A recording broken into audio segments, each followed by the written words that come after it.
And what's winning for the Great Green? How can you be winning too? Today, we're going to have WAAAGH Wednesday, where we talk about top player coverage, the stats and the facts, honorable mentions, and how we can help you win in list design, as Orks might be struggling, but that's not the way of our great WAAAGH. Whoa, it's time to get stuck in, lads. So let's make sure that we take a big look at how the Orks are doing this week. We'll be looking at the top performing players. And overall, just get some notes that I have from the ones that we have cover. And of course, it's time to get stuck in, lads, with, of course, the stats and the facts. And hello to the chat. I see you guys all popped up. So, boop, boop, boop. I pulled the wrong one, giving away my cards. All right, so maybe I'll zoom in more for you gets. Let me see. That looks kind of better, right? All right, so as for this last weekend, we do have 2 Ork players that went X and 1. And that's nice to see. We'll be comparing this to maybe take a look at some of the meta bullies that were looking very, very prominent this weekend. But as for the WAAAGH, we started with Bully Boyz, had 1 player, only a total of 21 players overall, but only one of them was Bully Boyz with 20% win rate. We have The Hunt, 1 player as well. Dread Mob, 4 players, but we did have that 1 X and 1 placing with a 50% win rate. Pretty impressive. I mean, Dread Mob was always floundering the most when Orks were at their peak. Dread Mob a lot of the time was sitting at like 39% win rate, 42% win rate. And a lot of that time, that was because people would just play whatever they want while things were peaking, because it was seen as more of a clumsy, random, non-serious detachment. And in some ways, it still is that. But, there's play in Dread Mob, as it's one of the only detachments that can deal with these big, tough units, vehicles, and monster hulls outside of the wall and specifically at range. Then we have Cult of Speed, 40% win rate, 1 player there. There has been a couple other players sneaking around that have been pulling red ones and just getting up on the field. And it's been impressive to see, but, no one X in 1 just yet. Excuse me, guys. Then we have Tactical Brigade, 40% win rate, 1 player. How that detachment has fallen, guys, right? Can we chat? Can we get something to say about that? Were you guys playing Tactical Brigade anymore? Maybe why did you guys stop playing? Whatever you commenters, but that detachment fell off so hard and just fully at this point. Not saying that it doesn't have potential, but as in the interest, right? It was death by 1,000 cuts for Tactical Brigade, because it wasn't just one thing. GW added several nerfs on top of nerfs, and as you tried to hold on to it, the rope just got shorter and shorter of your options to really exploit that. So it just seems like Ork players really aren't looking to even explore it that much, to be honest. And a lot of the time people will say, in theory, Tactical Brigade is still awesome, but we're not seeing it at events yet, at least. But I still have hope for it, as I think it's just overall really good. But I can see it's a little bland right now.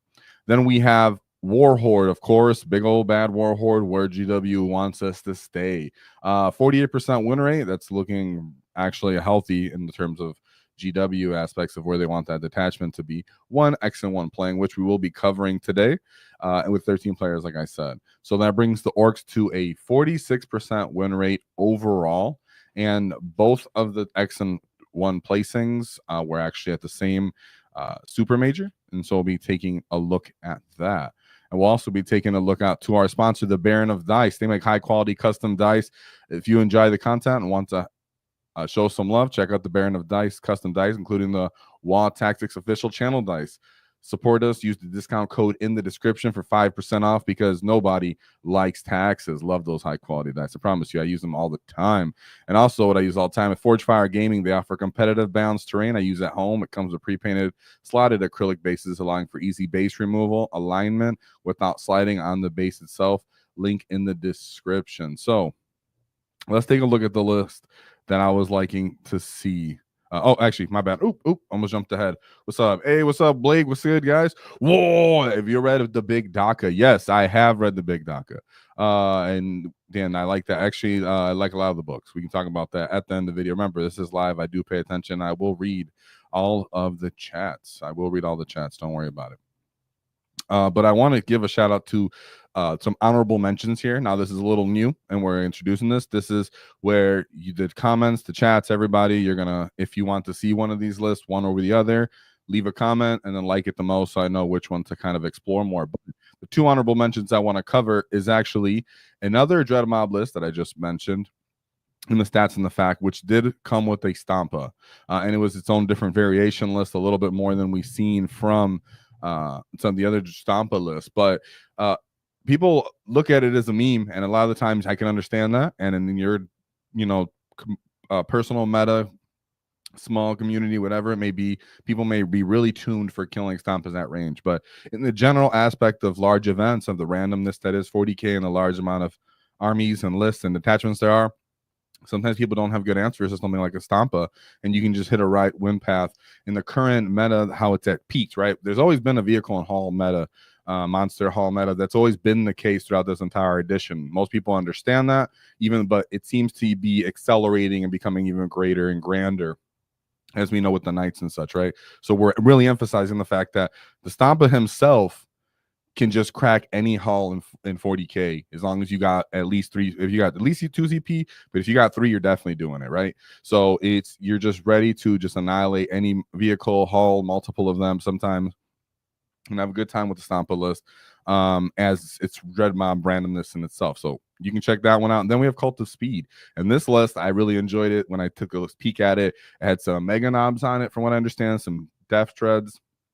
They're not Death Treads, Death Coptas. So big bricks of Death Coptas, faster than use on those Mega Knobs as well. So we could check that out. I know it didn't get to the 4-1 threshold, but just for Cult of Speed itself, finally making an experience in a positive manner, even in this current meta where it was at the same event as this Dread Mob one. So the player had to kind of contest and still deal with these things, so we can at least get a point of view on that. But let me know if there's another one that you might suggest or see, or that you know about as well, right? Who doesn't have a good old-fashioned Stompa just hanging out? And that's kind of why I emphasize it. It's because I emphasize that people are having fun with what they're trying to do. And sometimes people are playing casual when orcs are down, or your faction itself isn't really peaked in all of the grand scheme of 40K.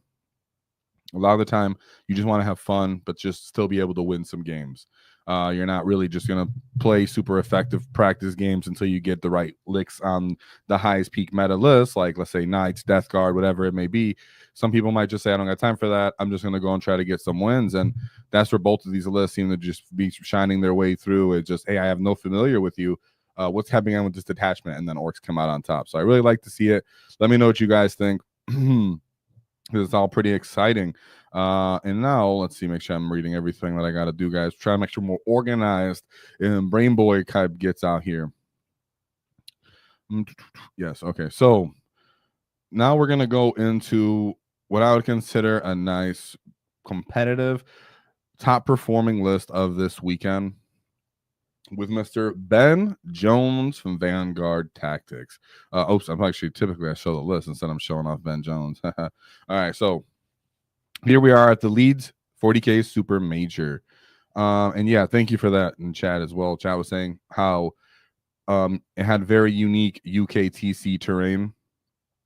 I don't have the tournament pack, but it is, most time people just, it's kind of standardized terrain, typically known for having long angles of fire to a certain degree, good staging positions, and yeah, overall it's a different meta, but still has viability and a versatile amount, right? But also, yeah, thanks Tiger Mouth, appreciate you. Let me get into the list though, like I said.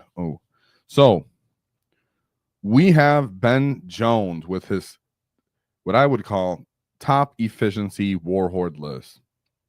If you look at lists from the other weekend that I was covering, how I think orcs would be doing as a whole, this has a lot of the foundational pieces that I mentioned in that video, with some variations that can be explored as we look at this list. So we have Ghaz Thraka, which is always the most contentious piece on a War Horde list. Now, I'll move out throughout this list first before I come back around to Ghaz, as there's always a lot to say about him, and because he's contentious, like I said. So 2 beast bosses, good old reliables, as you would like to call, in the War Horde detachment, as, like I said, as the hull and vehicle spams have been accelerating and increasing, the more viability the beast boss gets. So at least for what all of the GW has done to us, at least they didn't do anything to this kit, right? Then we have nice, good 3 war bosses. Not too heavy on the characters here, but still a healthy amount because Ghaz value himself. We have, of course, 2 10-man units of Snaggas, 4 trucks, and then 3 6-man units of breakers.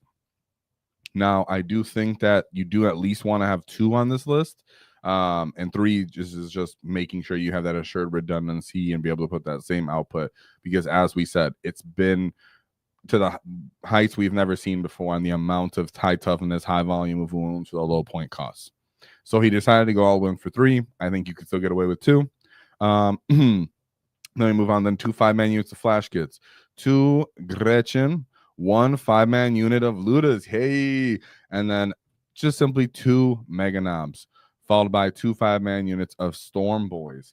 And it did seem like the Mega Knobs had the 2 twin kill saws, because my boy is ready to just slice through these knights, vehicles, whatever it may be. So I appreciate that. Flash kits with their utility, but the Ludas was actually really nice to see. I think that's really one of those UKTC things where you can bring them off the table edge and they can pop out. You need some cheap stuff to just clear people off objectives because it's very stagey. Walk out, put something out, clear it, bring something out again, you know. So all in all, I appreciate everything point for point that he had. You can check out what my theory would be on this list, but let's take a look at his path to victory. I think it's really important to give this some kind of context on what you're trying to do with this list in each of these matchups. Now, I can't play him specifically, obviously, as I do this. I don't have notes from him this time, and I haven't had notes from him before, but in general, you know, as we know, we have notes sometimes. But this is kind of the meat and potatoes of what Orks have been playing since Index Hammer. Some of us can say, well, that's the boring part. That sucks because we are tired of playing the same redundant units and models. But at the same time, some people appreciate that because they don't have time to really adjust and audible constantly, and they like to do what they're really good at and reliable about. So let's take a look at this, because I really like this style of list, and I personally would run it point for point. Even though Ludas are somewhat contentious. Now, as for Ghaz, man, Ghaz really is just what makes sure that you can punch through everything with those Ludas. Not those Ludas, sorry. With those lethal auras. I guess that is a Ludas. It's funny. So we go into his first matchup, which is the Eldari with the Seer Council. So we have Uthran, Farseer, Fugan, Solitaire, and a Spirit Seer. Guardian Defenders, and some Storm Guardians as well. 1 single wave Serpent Falcon, a big brick of Fire Dragons, 5 Rangers, Striking Scorpions, Vipers, Warwalker, Warlock Skyrunner, Wind Rider, Wraithguard brick with the Scythe, and a Wraith Lord. So a little less fancy vehicle than I would thought they would spam into, as most people are like, hey, Fire Dragons, spam 3x3 Fire Dragons. I don't personally get to play too much into Eldar too often, but whenever I do think Orks have a great game into it, as even once our units are kind of decimated and falling apart from some of their shooting fire on the way in and then their shenanigans, Orks, even while they're diminished, they can clear out Eldar units. They don't really have good viable combine arms into us. They don't take our pressure too well. They don't appreciate the fact that we want to precision them with like all of our characters in a certain kind of way, and Ghaz is trying to just bulldoze through their army. So he did put up 100 points here. Not saying I'm not familiar with Eldar to say how competitively elite that list is. You know, we all know our generalities, but nonetheless, that being said, Orks do a great job with just pure pressure, right? This is about staging up and being able to deliver all of these skull-crushing units at once with Ghaz. Now, keep in mind what's special about Ghaz and War Horde is the fact that you're going to pop Here We Go on him. That's a big deal. That's a really, really big deal, so you can actually up the field and get in fights when you really want to and get in the lethal range or that he needs to be in. That's the difference between him and something like Bully Boyz, for example, where even though you get double wall, one of those wall might just be just to walk out into the open. And that's really, a downside. So as soon as someone starts to play the middle of the game, you only have to really, as an Ork, somewhat interfere with their natural expansion, really secure, lock down yours, and then be subject to crushing the middle and overthrowing the enemy. That's essentially what this list wants to do. So with one of your SWAT teams, you can harass the enemy natural expansion, which is what you might want to do. You might want to stick one of your breaker units into reserves, for example, since he has 3 of them and he only has 2 SWAT team viable. So a lot of the time, I think one of those breaker boy units is coming in from reserve for his rapid ingress. That's how that's going to be run as well. So SWAT team can go to one side, secure your own natural, and then crush the center with Ghaz running in through. And as you look at that Eldar list, you see he naturally has nothing to stop that. So we look at nothing to stop it or slow it. You know, because I think they have those. They used to have those indirect. Well, they probably saw them somewhere, but they don't use them. That would give -2 to movement and such, but they don't have it. So we have the Tau Empire Monka. So we have Commander and Enforcer battle suits, 2 of them. Pretty light on characters. 1, 2 units of breaches, very efficient unit into Orks, to be honest. Volume of kind of high strength shots. I believe they get up to strength 6 and 5, and then they can also reroll wounds on you. Not to mention that you're markered as well when they want to marker you. So these guys are really good with their transports. So they have 2 devilfish. So keep in mind, closing. These guys are excellent getting at angles and then disembarking. So typically we want to use our angles, our transports to stage up, disembark, and truck. As you're an Ork player thinking that, when you're looking at the Tau matchup, you have to understand with these devilfish, they're thinking about them in that same aspect of they're cheap as dirt. 185 points for multiple dudes that have 2 OC, the 10-man unit. In this case, they don't have a character, but sometimes they have character for an additional shot.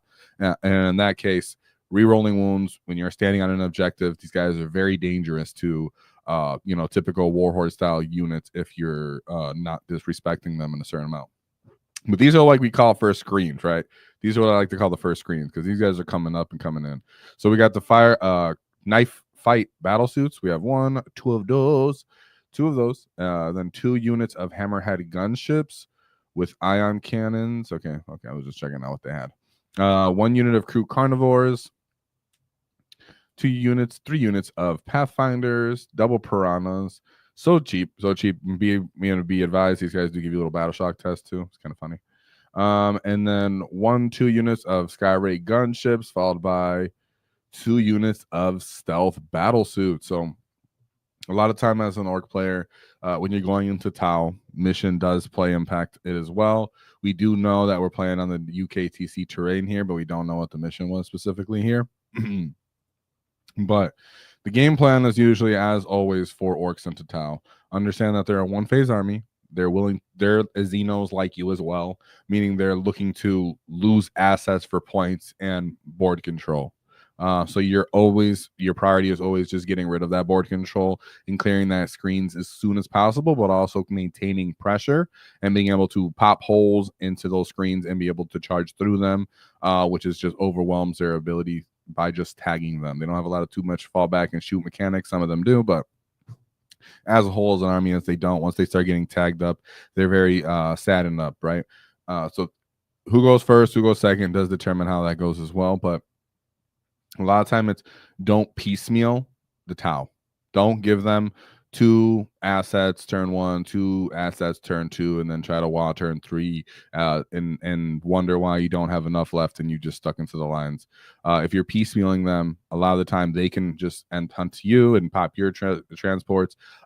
They have more ability to just stay and set screens and have just enough tanks left over to keep shooting you as an Ork player, and that's not really necessarily what we want for them to set the initiative on us. So always understand have forward progress, even if they're trying to, kill you. So in this case, he did end up only getting 87-point win. So it is easier said than done into Tau, especially if you're going second. But just they like to focus things down. They have, I have to marker like this, I have to marker like this. I'm going to block this off. I'm going to then shoot this other unit, and it's hard to have going to be a really efficient Tau player. So not sure exactly how that went because of the terrain itself, but we do know that they have some good lines of fire, and their speed would make up for their ability to get ink shots on you as well. So that would be an interesting one. Then we go to his 3rd game, which was the Blood Angels. So as a Liberator Assault Group, we have a Chaplain, Commander Dante. Also keep in mind that Tau matchup, -1 to 1 makes a big deal. Here we go, all those things.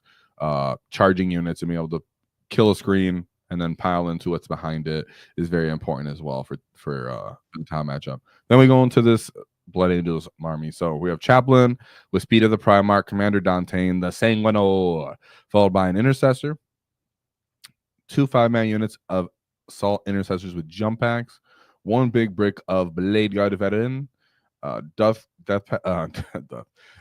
Company Marines with jump packs. We have 2 of those 5-man units, 2 5-man units with, what do they bring? They bring their plasma. So 2 Power Fists, Eviscerator. That's cool name for a gun. Some chain swords. Okay. 2 Lancers, and then 3 3-man units of Sanguinary Guard, followed by 2 Scouts and 2 5-man units of Vanguard Veterans with jump packs with Storm Shields. Okay. I like this unit. This army and this composition. A lot of small jump pack units. Little missiles is kind of like the way you would like to look at this, which is typically the best way to play into Orks with Blood Angels, because our ability to fight on death or having cheap units compared to you, and you being relatively weak as a Blood Angel and defensive abilities, means that we're making all the trades on you and you're getting killed. Now, another big difference, though, when you're going into Blood Angels is that we're playing with transports and they aren't. And they're really relying on something like, in this case, he's relying on these Gladiator Lancers. And Gladiator Lancers are either going off or they're doing nothing. They're just 2 shots. Plenty of times I've had Gladiator Lancers not pop a truck, which is really sucks for them. They are a very efficient army at actually killing us, though. They have actually can get up to strength 6 from something like chain swords that are strength 4 is ridiculous.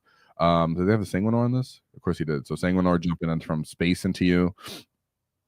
Really excellent to see. But as I said before, even in this matchup as well, it's about the fact that you understanding that I have the ability to crush the center, and there's no way that they're going to keep the center objective from me if I have Ghaz and just commit my full army into him and when the time is right. But it's about setting up the time being right. That's why I really like SWAT teams with the trucks, as I mentioned before, because if you're staged up correctly and you're starting to pressure them in a safe manner and their Lancers aren't popping your trucks, they have to start committing assets of charging these jetpack tile of units into you. And on UKTC terrain, that's quite effective. But Ork's ability to fight on death, now you actually have Ghaz as a presentation for heroic interventions as well. Proper ingress targets for those Sanguinors and all of the jetpack units. So breachers, making sure that you bring in proper rapid ingress targets to deal with the fact that these guys are fast. So they're picking the initiative sometimes on certain sides of the battlefield. Understanding that your Snaggas are not what's efficient into the Sanguinary Guard, but they are what's efficient into something like the Vanguard Veterans or the Death Company Marines. So putting your assets correctly into the certain targets as well is very important in this matchup, right? Not letting your Snagga boys end up being the guys that get squared up into their Sanguinary Guard. But the matchup advantages has always been, what am I doing with the trucks? What am I doing with my stratagems? And on my WAAAGH go turn, did I have 4 CP so I can interrupt and fight on death to take multiple assets with me? And then Ghaz sometimes having the ability to run Makari's 2-up invuln and just being able to clear units on his own when it's his time to go. That's why it's good to have something like Ghaz as an anchor to maintain the momentum and the midfield presence right now in this current meta. So in my opinion, that would have been important to the matchup. But then we go into his 4th meme, right? Because I was just, make sure I didn't mess that up. I was just saying, right? Yeah, I was like, that's what I thought. But then we go into his 4th game because he ended up Blood Angels 1 with a 99-point win. Mind you, Ben Jones is an excellent, extremely good player. So no shame to the Blood Angels guy. I like this list, though. Good list. Good list overall for Blood Angels. Then we go into his 4th game. Now, spoiler alert, the guy who he lost to here, who our Ork player lost to, was the person who actually won the event. Let me scroll up to the top so you guys can see. There you go. Space Marine Man, Josh Roberts. So where'd he go? Okay. So in the round 4, he goes into who ends up going to win the entire event. Here we have Ultramarines, Storm Lance. So we have Lieutenant with combi weapon, Malnius Kalgar, Rabute Gilliman, and Uriel Ventress. 2 Ballistas Dreadnoughts, 1 Company Hero, Eradicator Squad, Scout Squad, Stern Guard, Storm Speeder, Hammerhead Strikes, 3 of them. Goodness. I'll make sure I get that right. And then Storm Raven Gunship. Goodness. Very interesting because they did FAQ so you can't reactive move with the vehicles anymore. So it's interesting that he was like, yeah, but I'm just going to still bring a lot of vehicles. Now, I'm sure everyone's asking, why the heck would you bring 3 of these Hammerhead Storm Speeder gunships? Let me just pull it up anyways, just to make sure we can give a little look at it. Oops, sorry.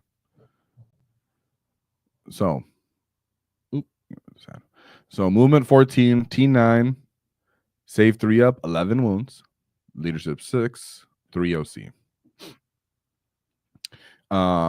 As for his hammer strike, each time this model has shot, select 1 enemy unit that was hit by 1 or more attacks this model is made until the end of the phase. That unit cannot have the benefit of cover. So this is a stripping cover unit. Then he has a little bit Melta on him. Let's see, he can have Melta Destroyer, or he can have these launchers. So I'm not sure. Maybe we can go look at what he had. Let me get rid of that. Oops. So I'm doing that again. Sorry, guys. Another way. Boop. There we go. I want to look at what he had on that hammer head. So he had some Meltas, the crack missile, the hammer crack missiles, and the hammer strike missiles. So Storm Raven gunship. Then he has 3 platforms of stripping cover, followed by just a nice little stern guard unit, some scouts, an eradicator squad. Okay. So that's pretty interesting because you would think, hey, very, very elite on this unit, army, small amount of assets, not too much ability to pressure. But what I will say is when a Space Marine player understands how to utilize all his small arms fire and his oath moments, double oaths, of course, with ignoring the benefit of cover, it means that he does have the capability to really melt orc trucks and the units that come outside of them, right? So the units that fall out of transports, typically maybe even the knobs, the flash kits, whatever, breaker boys, like I said. Typically something like a Ballistas Dreadnought, let's say if it was a Blood Angels Ballistas Dreadnought, and he shot into a 5-man unit of flash kits or a 6-man unit of breaker boys. Let's just say his flash, he had 5-up invul and he can pop one with the last cannon, he says. But as for his frag launcher, typically that's not going to do much damage to you at all. But an effective Space Marine player utilizing the Ballistas frag launchers with +1 to wound, stripping cover, re-rolling hit rolls is actually really effective, and to picking up now possibly 3 of those guys or 2 of those guys compared to just doing absolutely no damage. So in that case, mixed in with his company of heroes, Calgar himself being able to kind of bulldoze through enemy orc units, his durability matrix, like kind of where he sits in the game, Rabute Gilliman's ability to get back up is also going to kind of impose its own threats. So he does have the lieutenant with a commie weapon, so he can kind of play a lone op game as well. And it just kind of comes down to what's the dogfight that ends up taking place. If you let Space Marines take the initiative from you and start popping your trucks and disembarking you, which is what can happen with these Storm Speeders, right? They're fast enough to run up, strip your cover, and then just kind of pick you apart with small arms and then have something charge in and clear with your assets. Or the opposite, where something pops your truck and then it clears your assets. So you can say this reliable Ballistas Dreadnought shoots your truck, pops your truck for the most part, and then the Hammerhead Strike is standing there, strips cover from your assets that's right there coming out of it, small arms fire picks it up. That can end up getting really out of hand really quick. And then he also has the fact that he has the Storm Lance Task Force abilities as well. So he is advancing and charging with those units that he wants to kind of push into you. So Gilliman, Malleus Calgar, the company of heroes, these guys are being forced into you, and then he has a nice little eradicator brick. So even if you are hiding, in behind a terrain piece, thinking, well, these guys can't get a good angle of fire on me, the eradicators can close the distance on you and end up popping that truck anyways. So that's pretty interesting to see. And then, of course, like I said, you still have reactive moves. You still have the shenanigans from Stormlance itself. So very interesting to see. Of course, Josh Roberts himself ran it, but I could see that your army being able to close it, pop your trucks, close the distance, and charge you, right? The combined arms aspect of that army that the other ones didn't bring could end up taking too much assets away from the Orks, not letting them return with a proper wall and crackback, and then the units kind of keep going. Or Rabute go himself when too many things die. If he gets into Ghaz, he kills Ghaz kills him back. Rabute gets up, and then he starts just crumping everybody around him. That can happen too. It's happened. So yeah, nonetheless, nothing wrong to lose to the person who wins the event. Hey, if you're gonna lose, if you're gonna get a 2-5 knocked out from the biggest git, might as well be the biggest git. You know what I'm saying? So nothing wrong there. But shout out to Josh Roberts for that, and Ben Jones for putting up a proper scrap. Then we go into his last game where he gets total revenge and carnage back onto the Death Guard. So we have Champions of Contagion. So we have Biologist Putrefier, Double Lords of Contagion, Lord of Virulence, Malignant Plaguecaster, and then the Tallyman. 1 10-man unit of Plague Marines in a Rhino. Most likely gonna have the Plague Master. Plague Master. None of the Plague Master. Where's he at? Biologist Putrefier on him. And then we have a Chaos Spawn. Oh, that's interesting to see a Chaos Spawn. Have you guys seen Chaos Spawn before on Death Guard list? I don't think I ever have. Then we have 3 units of 3 Death Shroud. Nice old patented cheap Death Shroud, followed by the good old patented I'm not saying that correctly. Good old reliable floated blow drones with heavy blight launchers, 3 of those, with 3 Mephitic blight haulers and 3 10-man units of Poxwalkers. Nice, good old-fashioned redundant. Now, some of you may be thinking, how does Orks overcome this really cheap, efficient, defensively sound army where they have good toughness and they're going to make me -1 to hit when I fight them? I'm just presuming he picked -1 to play. If a Death Guard player ever doesn't pick -1 to hit, being hit when you're in -1 weapon skill, ballistic skill, and contagion range, if he doesn't pick that, then you have a really obviously way better chance that's a mistake on him. But we're just going to assume they did. So when they pick that, you're thinking, how do I still end up crumping these kids? That's where, one, their low toughness of T9 comes into place, where way different targets of Orks can now get into them on the wall. Typical boys, even like we said, can now put some wounds on them. But that's where something like this Beast Snaggers come into play, where Snagger boys can pop multiple of these haulers and they could just touch them. What Ork players need to understand about when you're playing into Death Guard is that you cannot allow them to take the initiative from you in the midfield table presence, right? So if they come forward with those Poxwalkers, it's important and behoove you to come forward with whatever you got. In this case, he had Flash Gits, for example. Maybe even your Snagger Boy unit might need to get out one of them and just put a good licking on all those Poxwalkers and clean them up from the middle of the field to kind of push that possible drop deep strike contagion range down. But when the fights start getting popping off, it is important that Ghaz, for example, gets into a Death Shroud unit. But as for everything else, your trucks, maybe your grots, your leftover 5 Ludas, for example, whatever it may be, the truck Storm Boys, touch these Mephitic Blight Haulers and the floated blow drones, right? The floated blow drones specifically do have blast weapons, and they only get 3 attacks each guy. So they're not clearing anything off them, right? Plenty of just times touching things is very important for you as Ork player. If you can't kill everything on your wall, it's important that you at least touch the stuff that you want to delay and stop from scoring or hold back. And that's where having so many saturation of all these T5 bodies and ablative wounds and small units all over the field is really important as an Ork. But having Ghaz being there to have lethal. So even though you're -1 to hit on all these things, everything that's a 6 is now wounding. And then the fact that a lot of these guys are T9, and then they like to fall back on the fact that they're strength 6 for something like a I don't think, actually, I'm not sure in this detachment they are, but we'll just speak in general right on these terms. They fall back on their higher toughness of 6 and 7, while Orks have units that can break that, right?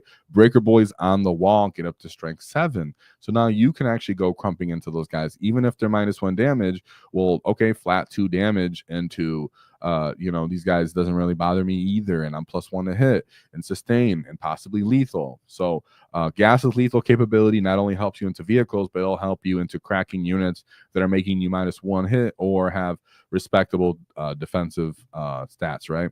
The fact that they're small hulls is really important, right, guys? Can't stress that enough. Even these 5-man unit of flash gets being able to shoot let's say one of them is left over after Poxwalkers, jumps out, shoots as a Blight Hauler, charges into it within Ghaz auras, puts punches on that. Don't be surprised if he pops it or at least takes it down below half wounds. And then he's not getting, that 5-man flash unit is not getting punched off those haulers. So then he's stuck in combat with it, for example. So he ended up putting a big fat 100-point game on that. So great job by you, Mr. Ben Jones. So I absolutely love to see it. It's the rise of the green tide. And like I said, if you're not into bringing Ghaz because you think more assets is important, it still should hold the nature of I'm going to own the mid-table when it's my walk-go turn.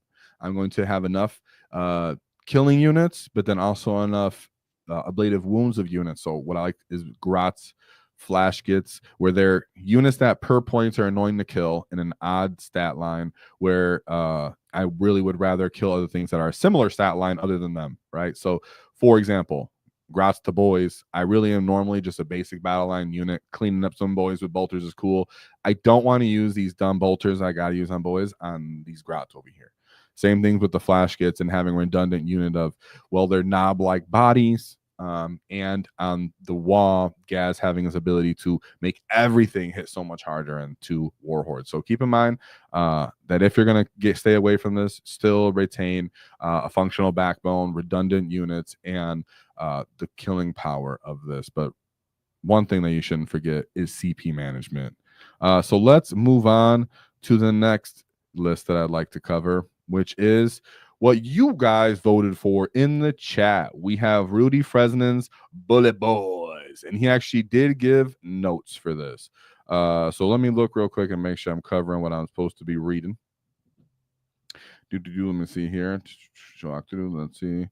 Okay, yep. So here we go. So now we have, I'm pulling up, make sure I can read some of those notes because I had them and such, right? So, okay, he actually, thank you very much, my friend Rudy. He actually sent me the missions real quick because I was like, hey, thank you for that. Really nice of you. You get. So here we are with Bully Boyz finally making an appearance. I absolutely love to see it. And there was some nice pieces and tech pieces that I've seen here that went at my green Orky heart. So keep in mind, we put an honorable mentions. So if you put an honorable mention, that might be a list that we end up covering the following week. Oh, it's called Friesen. Rudy Friesen. Hey, that's awesome. All right, thank you, Rudy. So shout out to Rudy in the chat. What's up? So, sorry guys, I'm feeling a little allergies or something randomly during the stream.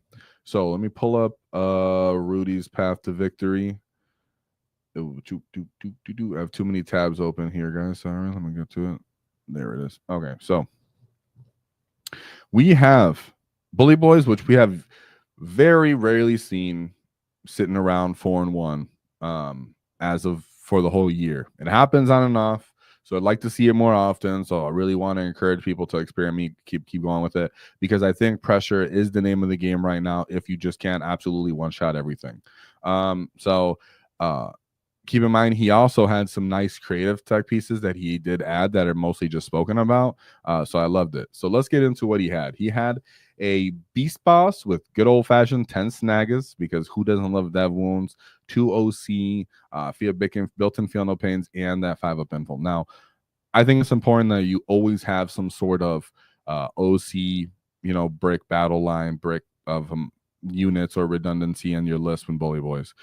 So at least having one unit of battle line, I think, is very important when it's those time for, hey, I might really just need some OC bodies here that are still alive. In this case, he just said, yep, snaggers are going in. But if you don't have snaggers, don't use them consistently, I think 10 boys and a war boss is pretty decent as well. Then we have a Big Mac with the Driller and Tractor Blaster.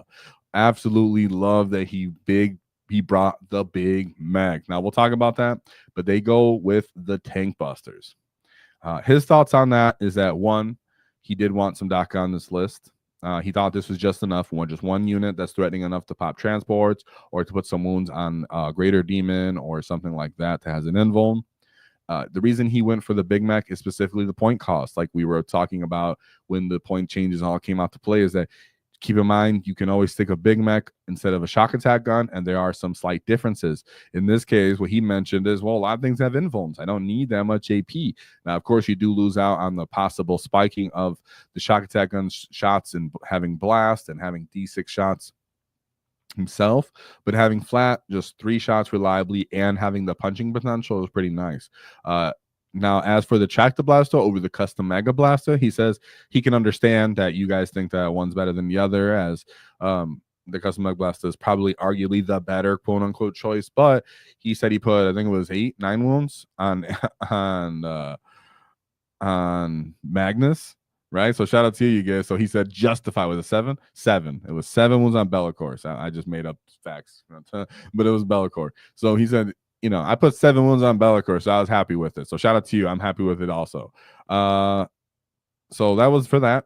Love that he brought some talk on the list, and they're still not bodies.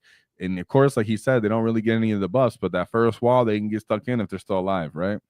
Then we have the Big Mech in Mega Armor with the custom force field. Now, he said this was his good anchoring piece for the shooting matchup specifically. Nothing's really clearing them in one activation. And he said the only time I really did was against the Greater Demon, the Bloodthirster at the end of one of the games, or at the end of the event. So he was like, hey, absolutely just still like this piece. And this is one piece that's quite contentious, right? A lot of the time people think, well, they suck. They only hitting on 4s now. They're not doing anything. And why don't I just pick War Boss? I want to go forward, and ultimately the meta can still kill these guys. Well, 4 Invuln feels excellent on any Ork unit. Be able to regen bodies, but keep in mind you don't have to expose the entire unit when you're going on an objectives in some cases, and that allows for, that's why the importance of him saying you can't clear them one activation means as long as the character and one do still alive, that unit can still start respawning guys, right? And when you're playing that game of I need the enemy to close the distance on me and take angles to start clearing me off objectives, you typically would like lone ops. If you're playing Tyranids, maybe like World Eaters, you put a Demon Prince on your list. Even Ultramarines will put a Lieutenant, like we said, where if you want the enemy to come out to play, you need them to start closing the distance, start making trades. But you don't have that as Orks, like a lone op in that case on this list. That's worth it. We think Snick Around's too many points, and he doesn't fit the theme right now. The Big Mech unit will allow the enemy to start closing distance, either to take angles or to try to combine arm crash into you, right? So then we have the War Boss.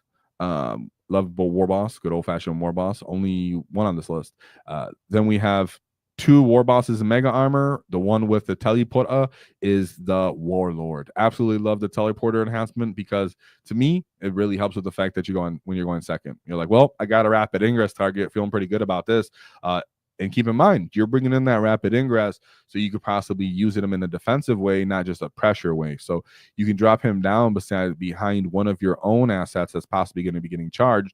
For example, that Big Mech and Mega Armor unit we were just talking about, say the enemy shot into them, getting tired of them thinking there, they want to charge into them now. Well, I'm going to rapid ingress this unit here, be ready for a heroic intervention, start making the game trading up like that. So I love teleporter. I definitely try to fit it on my list. I don't think you always need it, but I definitely try to fit it on my list. And then just, like I said, one more War Boss and Mega Armor. So 10 Snagas, 2 trucks, 1 wagon. I like that he kept this simple on the transports. That has to do with the how the units are deployed. Of course, you can just simply put a teleporter unit in reserves and then 1 beast boss unit in your truck. But you do want to consider, well, the Big Mac can sometimes go on reserves himself as well. You can end up playing with taxiing, right? 1 unit gets up in, 1 unit gets out. So start the Big Mac and Mega Armor inside the truck, and then they disembark. But then we have 2 Grout units followed by 3 5-man units of Mega Knobs. One of those units did have Power Claw and custom shooters. Then he had a big 10-man unit of knobs with the Power Claw and that War Boss unit. Whoa, I absolutely love to see it, guys. That was our unit since Index Hammer. when we didn't have a world of tank busters and breaker boys. The knobs carried the way of the WAAAGH. So I absolutely love that he actually brought that big brick on there here. That's what we've been seeing more and more often, is that the 10-man unit has taken the place of, well, if you're going to bring knobs, instead of bringing 5s, just bring a big 10 and let it do its thing. But in this case, something that he pointed out was that he thinks that he really appreciated the fact that they had crushing impact. So that would be the stratagem to where when you're in engagement range with an enemy unit, when you make a charge and you end engagement range of an enemy unit, each model that is engagement range of an enemy unit can roll the dice on a WAAAGH turn on a 4+. I believe it's a 4+. You do a mortal wound, so up to 6. So it's essentially a grenade. So you would take the knob unit. Let's just say it's a big monster, and you can get base to base with everybody. You're going to roll 10, 11 dice, and you're going to look for 4-ups, and then you're going to get up to 6 mortal wounds. So he said that was quite important. It was quite important because he's allowed to, like we said before, make a charge into one enemy unit, use crushing impact to pick up those models or pop holes in it, and then pile into the enemy unit behind it. I think that's an excellent big brain, big bully boy boss way to think about using that, because that is one of the stratagems that is the most underrated in that book, because you have to end base to base enemy units. But guess what? The meta's out here, and either they're big base hull vehicle type of units, so you're going to be able to get models in base to base contact, or it's a screen, so they're going to be spaced out anyways, so you can still get base to base contact with multiple of those base units. You might not be able to get 10, but getting 8, 6, 7, you're looking for you should be expecting similar output to the grenade strat. And we like the grenade strat as Orks, and there's not a lot of stratagems in this detachment that you're going to use. You're using reroll hits. You're going to be, maybe if someone desperate escapes you, consolidating. So maybe you're going to be using our version of armor of contempt with the big mech and mega armor, but you don't need to rely on some of these strategies and reroll hits. So crushing impact is on the table for certain targets and opportunities, and that's the kind of opportunities you can explore by popping mortal wounds through people. So that was a great job by him. So he was really impressing me with his tech pieces by using a big mech instead of the shock attack guns, for still having the tank busters and their combined ability to fight, get stuck in, do still the Bully Boyz thing. And then his tech piece of, I really like the 10 knobs, but specifically because the mortal wounds. Now, he just said in the chat that he put the knobs and the tank busters in the wagon all of his games. So I absolutely love to see that. Sorry. So I'm gonna make sure I don't miss any of the notes before we move on to other things he was saying, because he said look at a good amount of the stuff. He says in terms of deployment, he typically had all his units in transport with a Stormboy, Mega Knob, and Deep Strike. Of course, the battle wagon in the middle of the table, and then trucks on each flank. One Stormboy unit would be in the middle, near the middle, so that he can do secondaries in the middle of the game if he had to. He said his actually, we'll talk about MVPs and such like that after we look through his path to victory. So let's move on to his path to victory. We actually ending up getting 5th place here at this Goonhammer event. So it was 62 people. Shout out to you, Yuge. He did end up losing his first game, but he got 80 points. So quite respectable win there, how it came through. But it was to, no, it was not to himself. It was into the, so I clicked it. Yeah. It was into, there we go, the Orks. So we had a mirror matchup. Sorry, I got reading something real quick. So in this game, in this matchup, we had Charles, excuse me, guys. Charles Lauder. So he had another War Horde on War Horde matchup. So we had a Beast Boss with Cunning but Brutal, a Pain Boy, and a War Boss. A War Boss, and then a War Boss in Mega Armor with Follow Me Lads, followed by a Weird Boy. We have one Snaggy unit, followed by a big 10-man unit. Sorry, 10.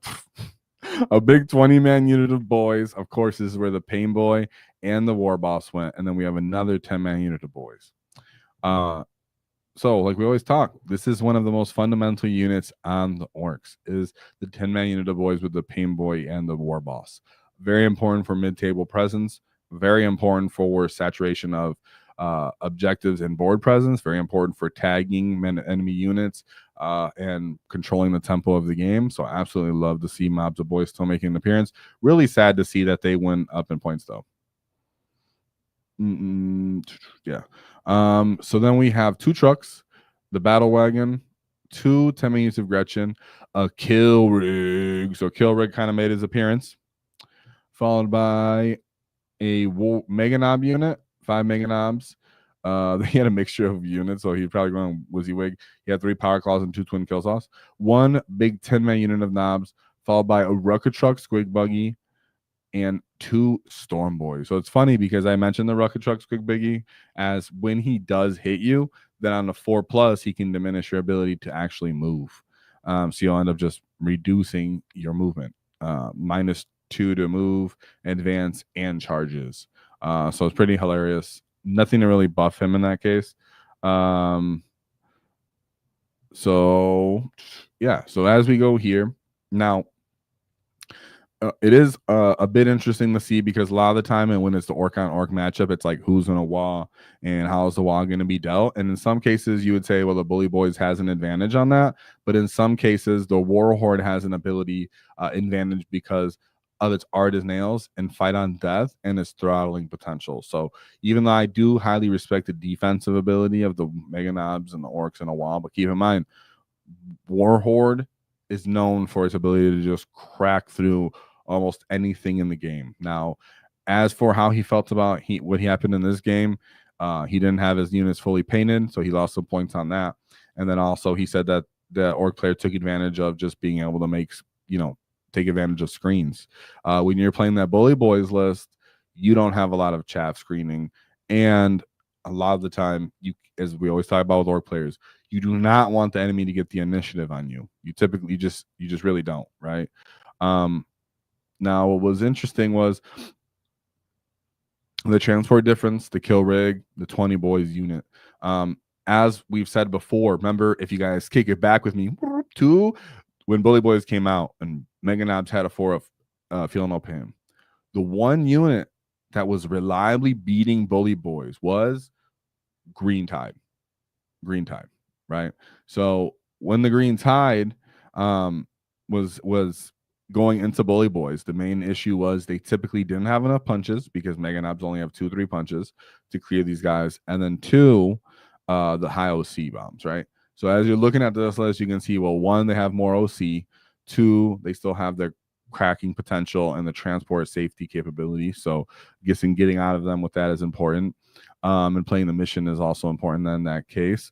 But nonetheless, he said mostly it was about the screens being kind of rough on that case. The mission was hidden supplies, he said. So yeah. So ultimately, he said that he felt like he just made some mistakes early game in that one. The enemy was able to just hit him hard enough and make up the difference because 80 points means you still had a great showing. So great showing, great amount of points putting up. And if you're going to lose to anyone, it might as well be another Ork. So shout out to you. That's a proper WAAAGH. And shout out to our boy Charles Launder. Whoa! Because nonetheless, an Ork on Ork matchup is super chaotic. I know that Bully Boyz have their own fight on death, but having like an assured fight on death is, obviously better as well. So this matchup I've seen go both ways. I've seen both go both ways, but clearly it was a good game. So shout out to you guys. Then we move on to his second game. So now we move on to where he goes into Adeptus Custodes. So this is the detachment of Uruk champions. So we have Trajan Valoris, Blade Champion, Shield Captain, 2 5-man units of Guardians, 3 2-man units of Alaris Terminators, followed by 2 5-man units of Custodian Wardens, 1 5-man units of Prosecutors, and then 2 3-man units of Virtus Praetors. Oh, it's just 2. Just 2 Virtus Praetors for 150 points? Dang, that's a lot. And then an Evisor Assassin.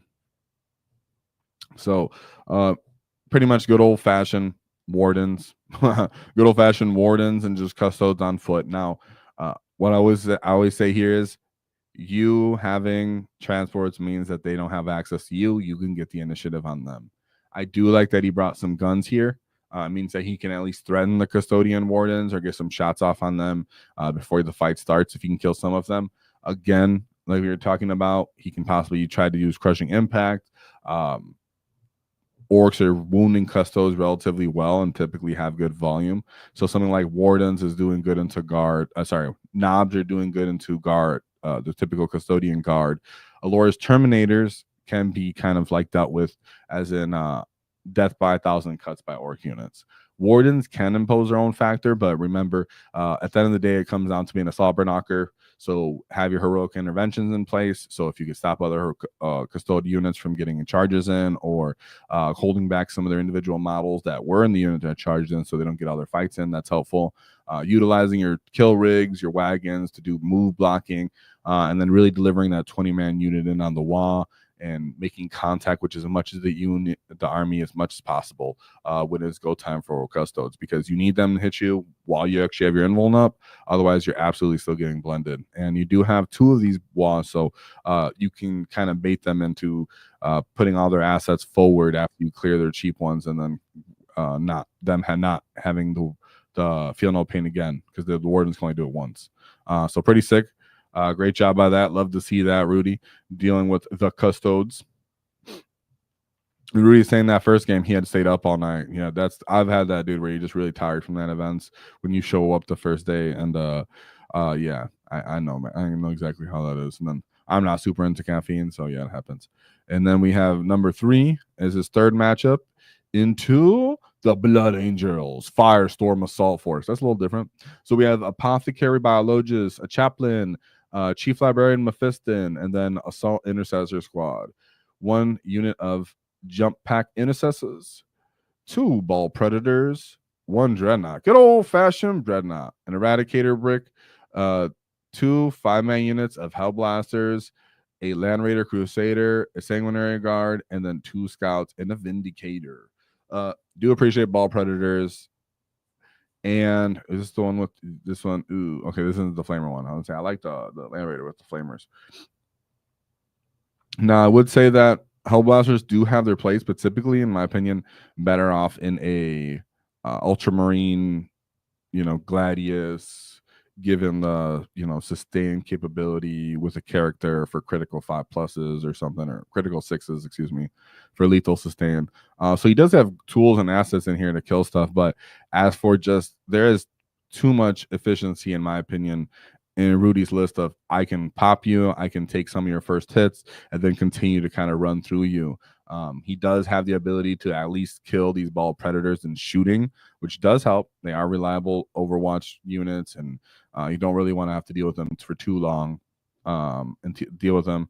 You do have Mephiston in here. Nonetheless, like I said, what usually happens against Blood Angels, if you're proper, efficient with your CP, and in this case, you have double wall. So I would love the fact that you can actually continue the pressure and throw 2 waves of Orc efficiency into them. Would just be I haven't had the Blood Angels matchup yet, but that would just be so much fun, because you're still going to fight on death. They can't, deal with the Mega Knobs too cleanly with your feel no pains and such like that. You actually get to make saves and then bring in other units of guys in after. That would be a good slobber knocker, but typically they just run out of assets to keep fighting you. So then we go into but that was a 74-point win, so his lowest win rate score, but it was a good game. Then we go into his 4th game, where he's catching momentum here, and he's going into Chaos Space Marine. So he has Sorcerers, a Terminator Armor, and a Warp Smith, 1 Cultist Marine, 1 big brick of Legionnaire, actually 2 big bricks of Legionnaires, 2 units of Chaos Predator Annihilators, 2 Chaos Predator Destructors, a big old brick of Chaos Terminators, and then 2 Chaos Vindicators, followed by 2 Raptors for scoring. So here we are with the hull spam. So he's calling it Iron. So he's playing like their version of vehicles hull spam. Like we said, that's the meta right now. That's the matter right now. But that's why it's really important that he brought multiple units with kill saws. I absolutely love the kill saws in this matchup. And hey, shout out to you for bringing the zap gun. I think it saves time, but when those shots get through, hey, let me know. Let me know, Rudy. Did the zap gun do any damage to anything? I just want to know. I love when that thing actually does it, right? I love when that zap gun actually is like, yeah, I popped you, or whatever. I killed something efficient Terminator. So pretty cool. As for this one now, the double wall does allow you to continue to push through these units. And like he already alluded to before, if you are dealing with something like those Legionnaires, these Raptors, the fact that you can do something like crushing impact, maybe another unit like your Storm Boys can throw a grenade. The grenade, crushing impact, put 6 to 8 mortal wounds into this unit. Suddenly you've picked up half the screen and you can pile in to the transport or the vehicle that was behind it, fight that thing as well, and then get it stuck into combat with you as well. So I think that's really most likely what ended up happening here, where and then he said in this game they ended up falling into a corner because Ork pressure. So shout out to you. You actually controlled the table space like that. And they ended up just not making a big bomb charge and getting stuck in a corner. So I thought maybe, there could be chances where you just put the knobs directly into them. You do enough mortal wounds and you just blend that unit down sometimes. I guess this isn't War Horde, so it won't do it as reliably. But yeah, good win, 96 points. Great job. Then we move on to a second to last game, where he went into the Grey Knights with the Warpbane Task Force. So we have Brotherhood Chaplain, Castellan Crow, Grandmaster Nemesis Dread Knight, and a Caldor Drago. We have 2 units of Brotherhood Terminators, 1 unit of Strike Squad, 2 units of Nemesis Dread Knights, 1 unit of Paladins, followed by a Purifier. So these guys have the kind of like their own shadow. They can reroll damage. These guys are excellent for dealing damage, in my opinion, for rerolling hits and just good old Grey Knight reliability. Keep in mind, they are an army of a 2-up. Oh, oops, sorry, guys. I didn't even show you the army. Oh, oops. They are an army of 2-up saves and some invulns. But that's the one thing I really do like about Bully Boyz. You got a lot of AP typically, and you have pressure and speed. A lot of the time, Grey Knights like to say, hey, I get to stay off, make you walk into my Terminators maybe. Then once you've killed my Terminators, I come down on you with my Dread Knights, and then my Dread Knights pretty much clean up your army between their combined assets of Flamers, auto cannons, and then sweeping attacks. And they try to dissect your killiest units, pick apart your transports, because Nemesis Dread Knights are really good at popping trucks, but they're not good at popping battle wagons. Now, did he have librarians? He most likely did. He have a bunch of librarians? No. If they have librarians, that's kind of like mortal wound bonds from what I remember. A little heavy on the characters. He does have Caldor Drago, so this guy's reliable for dropping in and getting he drops in and gets +2 or I think like 2 or 3 to his charges or something. So he gets something like a 6-inch charge. Quite reliable on that guy. So that's their version of pressure. They like to dissect you, right? Oh, and he said in this game, the zap gun did kill a Dread Knight. Whoa, yeah, let's go for the zap gun. So I love the fact that Bully Boyz feel like they can close the distance, crash into the Dread Knights. The Dread Knights will respond to really have to pick up the Mega Knobs, most likely making a charge into them because shooting won't be enough. Even if they pick up that first or second Mega Knob unit, then the other ones come in, the knobs come in. And like he said, you have the mortal wound potential. So don't forget that you can do crushing impacts into these guys if you have to as well. As I mentioned for the battle wagon, these guys can't do stuff to your battle wagon and your kill rig as well. So they can kill your kill rig and your battle wagon, but typically relies on combat and they're not doing it too efficiently. So using your transports and those kind of units to move, push forward, draw out their assets, and then you crash into them with your killing ones and punching them and keeping that momentum. Very important to Dread Knights, Grey Knights, and it looks like he did an excellent job on that. 83-point win. Then we go into the last one, which was Chaos Demons. So Demon Incursion. So good old, this is kind of what I would consider the meat and potatoes of demons. So we have Be'lakor, Bloodthirster, Epidemus, the Great Unclean One with the Endless Gift, 2 units of Poxbringers and Hrotagus, 1 unit of Nurglings, 3 10-man units of Plague Bearers, but Orks love beating up Plague Bearers, and then 3 units of Beasts of Nurgle. So Beasts of Nurgles are kind of cool because they heal. if you don't kill them in one phase. And they're like a good toughness thing. It's like 8 or something stupid. Nonetheless, this unit is just all great greater demons and some poxwalkers. Poxwalkers, sorry, plague bearers, which in their own right are durable with T5 and 2 wounds, and they have an invuln. They're sticking objectives, but orcs typically have good answers into greater demons and demons as a whole. Between the beast boss, he actually does have tank busters to shoot at them a little bit up as well. Even though he's Bellacore, but hey, you're gonna get some shots off on something else.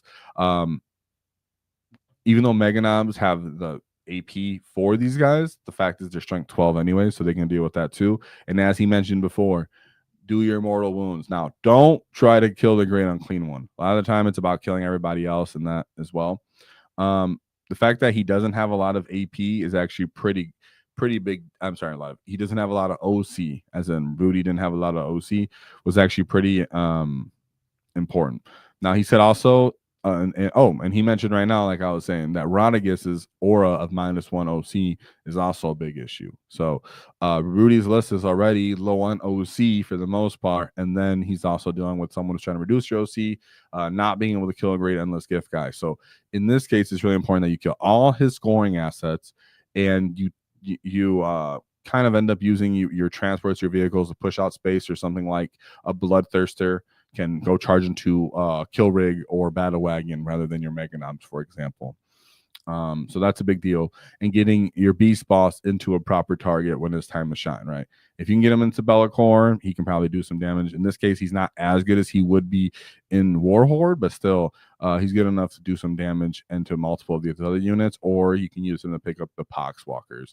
But in this game, it was a 76-point win. That's a respectable hard game to deal with if you're kind of Bully Boy sometimes, because you don't, in this case, he didn't have Breaker Boys and not the same offensive output from your beast bosses as you would get from War Horde, nor a Ghaz for his lethal capability. So great job by pulling that out. I'm very under the impression that, like you said, you're probably using your transports, your screening, and just overall board control to make sure the demons, at least if they are getting in fights, it's not on the objectives, and you're clearing all their chaffs. Now, one thing he wanted to say after he got that win, so 4-1 ended the event, we were talking about the MVP. So he said his actual MVP units are the Meganobs.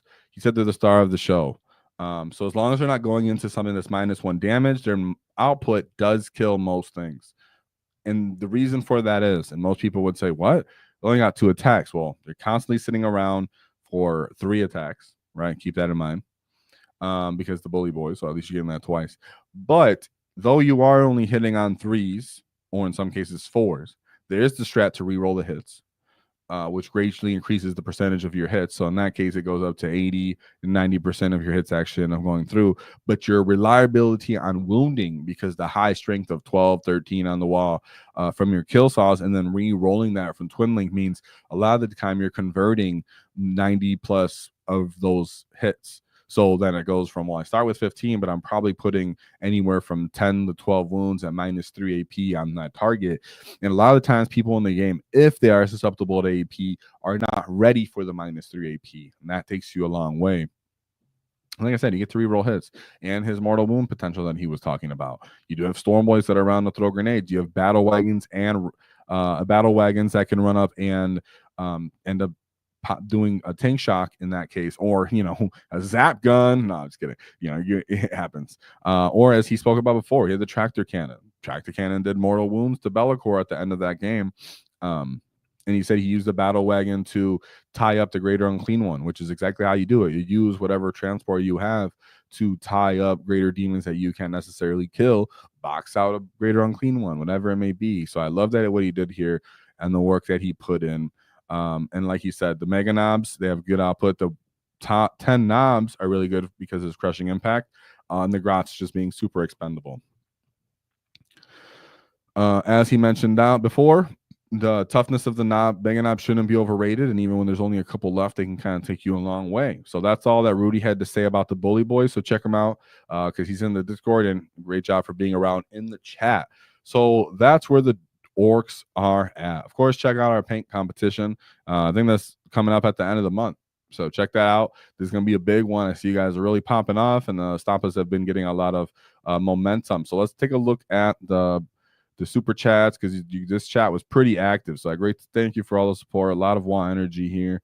I didn't want to stop this, the flow of at least what was going on there for the moment. But let's see what you guys got to say. Don't forget to vote, what you guys think, and let me know about what honorable mention you want me to cover. So let me go over here. So I was gonna do that video on like the trend, like what I want, like leapfrogging and dealing with tactics. I still want to do that video, but now that they did that FAQ where like you could fishtail the stuff with has a base, I'm considering putting it off a week to see if they'll fix it. So we'll see. But I might just end up doing that video on Friday anyways. Also, the after action report either coming out this week on Saturday, or it's coming out the following week, where we're going to have me attempting my after action report. So it's first going to be on the members, and then it's going to come out to public, because it's going to be probably rough for my first one, but I'm pretty excited because I'm ready to show up and just have a good time with our version of battle reports. After action report, pretty much like a battle report. Let's take a look at these chats real quick. So we have Jay Hune. Oh, shout out to my boy Jay Hune for 5 WAAAGH Tactic memberships. Whoa! So shout out to you, because hey man, if the after action report's going to be on there, so it's not necessarily a bat rep, because I don't have like footage, but I'm gonna have some pictures. I'm gonna have a presentation to show where people were on the field, and models and units were probably on the field, and the deployment layout and the missions and what actually ended up going on. I did record the game for my own purposes, but it was like on a phone on a stand, so it's not worth looking at. But it's good so to remember. So it'll be great, and it'll be live. So thank you very much to Jay Hune for that. So you guys can end up checking that out, and also Tiger Mel's, my boy Tiger Mel's was good. Whoa! He said I'll bring green tide summer slaughter, hoping to get the golden ticket. Whoa, I've got a good gaming club to practice against with start the training montage. Damn. Dun, dun, dun, dun. Dun, dun, dun. No, yeah, that's awesome, dude.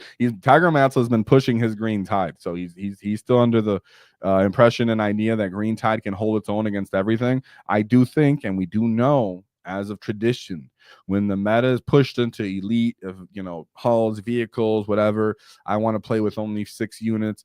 Well, then the rise of the green tide happens, and the horde spam ends up coming and making greater splash, even though ours has been pushed and dashed to the side. Now, I do really want to see that. I think there's some matchups out there that do still give green tide a hard time, that can clear our units, but a proper tide player can overcome just about any matchup in 40k, and Tiger is a proper tide player. So I'm rooting for you again. I look forward to that. You've been doing well the whole time. Someone's singing the best around. That's what I'm talking about. Thanks, guys. Well, maybe start singing. You know what I'm doing? Yeah, Nids are doing fine. I agree. Let's see what's going on here. I think you have another. Oh, and our boy 5 WAAAGH Tactic gifted memberships for surprise. This is our boy Rudy. He ended up 5 memberships. Whoa! So he's actually hooking everybody up. Thanks for the shout out. Thank you, sir, for the notes, and they're taking the Bully Boyz out for a spin while everybody else is on the bin for War Horde. We love to see it. I'm still under the thoughts that I'm personally trying to rack up and get ready to run Bully Boyz. Not that I think it's the most efficient right now, but I think there's just real legit play in the pressure it brings to keep the fight on the other side of the field and to close down and beat up these enemy units. Because the enemies that are fast enough to close the distance on us and kill us and kind of put us on the back foot aren't necessarily like durable, so we can beat them up. And then the ones that are that are strong enough to beat us up, like maybe a Death Guard, they're not really good at coming out to get us. So we might as well push them back and kind of initiate the fight on our own field. Now, this is just my skeptical mind wanting to do this.